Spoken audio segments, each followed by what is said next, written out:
যুবভারতী কাণ্ডে এখনই ED CBI তদন্ত নয়, সিট তদন্তেই আস্থা আদালতের। মেসির অনুষ্ঠানে যুবভারতী স্টেডিয়ামে বিশৃঙ্খলা, পুলিশি তদন্তে হস্তক্ষেপ করল না কলকাতা হাইকোর্ট।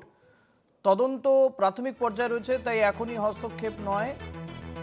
মেসির অনুষ্ঠানে যুবভারতী স্টেডিয়ামে বিশৃঙ্খলা এবং এই নিয়ে যে সিবিআই বা ইডি তদন্তের দাবি করা হচ্ছিল, সেই দাবি একেবারে খারিজ করে দিয়েছে কলকাতা হাইকোর্টের দুই বিচারপতির ডিভিশন বেঞ্চ। সিটের তদন্তেই আস্থা কলকাতা হাইকোর্টের। সেক্ষেত্রে পুলিশি তদন্তে হস্তক্ষেপ করতে চাইল না কলকাতা হাইকোর্ট। মেসির অনুষ্ঠানে যুবভারতী স্টেডিয়ামে বিশৃঙ্খলা, পুলিশি তদন্তেই আস্থা রাখল কলকাতা হাইকোর্টের ডিভিশন বেঞ্চ। ইডি বা সিবিআই এর তদন্ত নয়, যুবভারতী কাণ্ডে পুলিশি তদন্তের উপরেই আস্থা। তবে সিটের নিয়োগ নিয়ে প্রশ্ন রয়েছে কলকাতা হাইকোর্টের, যে অধস্তন কর্মীরা কি করে উচ্চস্থানীয় অধস্তন কর্মীদের যে যে কর্মীরা রয়েছেন, যাদেরকে সিটে নিয়োগ করা হয়েছে, তারা কি করে তাদের উপরে থাকা আধিকারিকদের পদাধিকার বলে তাদের উপরে থাকা আধিকারিকদের বিরুদ্ধে তদন্ত করবে, সেটা নিয়ে প্রশ্ন রয়েছে। এই মুহূর্তে আমরা টেলিফোনে যোগাযোগ করতে পেরেছি আইনজীবী তৃণমূল নেতা বৈষ্ণব চট্টোপাধ্যায়ের সঙ্গে। বৈষ্ণব দাদা, কলকাতা টিভিতে স্বাগত। আপনার সঙ্গে আমি ঋষিকেশ রয়েছি। সিটের তদন্তের উপরেই আস্থা রেখেছে কলকাতা হাইকোর্ট, তবে সিটের যে নিয়োগ, সেই নিয়োগ নিয়ে একটা প্রশ্ন রয়েছে। তাদের বক্তব্য, যারা উচ্চস্থানীয় মন্ত্রী কিংবা ডিজি, তাদের বিরুদ্ধে যে তদন্ত যে নিয়োগ হয়েছে, তারা এই তদন্তকারী অফিসাররা কি করে তাদের বিরুদ্ধে তদন্ত করবে, এটা নিয়ে একটা প্রশ্ন আছে। আদারওয়াইজ সিবিআই বা ইডি তদন্তের দাবি খারিজ করে দিয়েছে কলকাতা হাইকোর্টের ডিভিশন বেঞ্চ। যে কোনো ঘটনা ঘটলেই ওরা কেন্দ্রীয় এজেন্সিকে ডেকে আনতে চাইছে। আমি যতদূর আইন জানি, যে আমাদের দেশের সংবিধান আইন শৃঙ্খলার ব্যাপারটা, ল অ্যান্ড অর্ডারটা রাজ্যের স্টেটের সাবজেক্ট। এখানে খেলার মাঠ একটা প্রাইভেট অর্গানাইজেশন খেলার মাঠ অর্গানাইজ করেছিল মেসিকে আনার।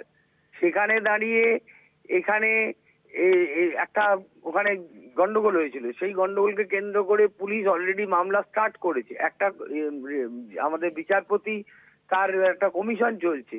সেখানে দাঁড়িয়ে পলিটিক্যাল মাইলেজ নেবার জন্য যদি সমস্ত ক্ষেত্রেই এরা নানান ধরনের গন্ডগোল পাকানোর চেষ্টা করে, আজকে তো ওদের প্রেয়ারটা রিজেক্ট হয়েছে। আজকে তো হাইকোর্ট ওদের শুভেন্দুদের যে প্রেয়ারটা ছিল সেটা তো রিজেক্ট করেছে। এখানকার রাজ্যের তদন্তকারী সংস্থার উপরই তো আস্থা রেখেছে। সমস্ত ক্ষেত্রেই এরা চাইছে কিছু একটা করে সেটাকে কেন্দ্রীয় এজেন্সির হাতে ডেকে নিয়ে যাওয়া। সেই জন্য আমার মনে হয় হাইকোর্টের যে জাজমেন্ট দিয়েছে, নিশ্চিত তারা দিয়েছেন, যেটা বুঝে আইন অনুযায়ী তারা জাজমেন্ট দিয়েছেন। ধন্যবাদ বৈষ্ণব দা। কথা বলছিলাম তৃণমূল নেতা আইনজীবী বৈষ্ণব চট্টোপাধ্যায়ের সঙ্গে। তার বক্তব্য, যে কলকাতা হাইকোর্ট সমস্ত দিক বিচার করেই এই নির্দেশ দিয়েছে বা রায় দিয়েছে। সেক্ষেত্রে বিরোধীদের যে দাবি ছিল ইডি সিবিআই তদন্ত, তাদের সেই দাবিকে খারিজ করে দিয়েছে কলকাতা হাইকোর্ট। কলকাতা হাইকোর্টের এই নির্দেশকে স্বাগত জানিয়েছে।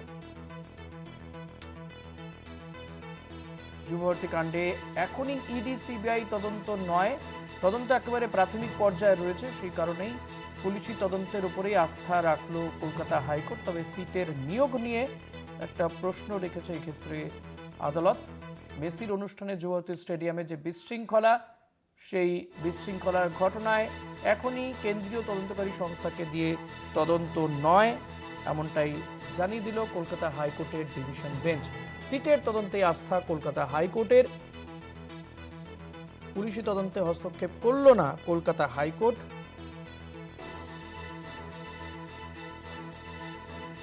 মেসির অনুষ্ঠানে যুবভারতী স্টেডিয়ামে বিশৃঙ্খলা, একেবারে আমরা দেখেছিলাম যে 13ই December Lionel Messi, Argentine star, তিনি যখন এসেছিলেন যুবভারতী ক্রীড়াঙ্গনে প্রবেশ করার সঙ্গে সঙ্গে তাকে ঘিরে বহু মানুষ ছিলেন, প্রভাবশালীরা ছিলেন, যে কারণে দর্শকরা যারা স্টেডিয়ামে বসেছিলেন তারা দেখতে পারেননি মেসিকে।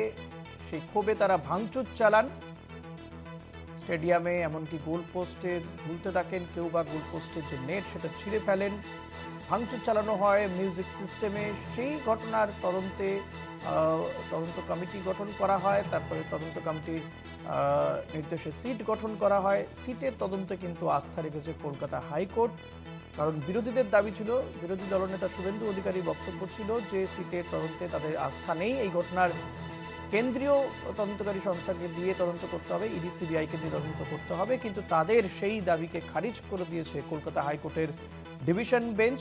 তবে সিটের নিয়োগে একটা প্রশ্ন রেখেছে আদালত। আপাতত কোনো কেন্দ্রীয় তদন্তকারী সংস্থাকে দিয়ে তদন্ত নয়, সিটের তদন্তে আস্থা কলকাতা হাইকোর্টের, আস্থা রাখছে কলকাতা হাইকোর্ট। পুলিশি তদন্তে কোনো হস্তক্ষেপ করল না কলকাতা হাইকোর্টের ডিভিশন বেঞ্চ।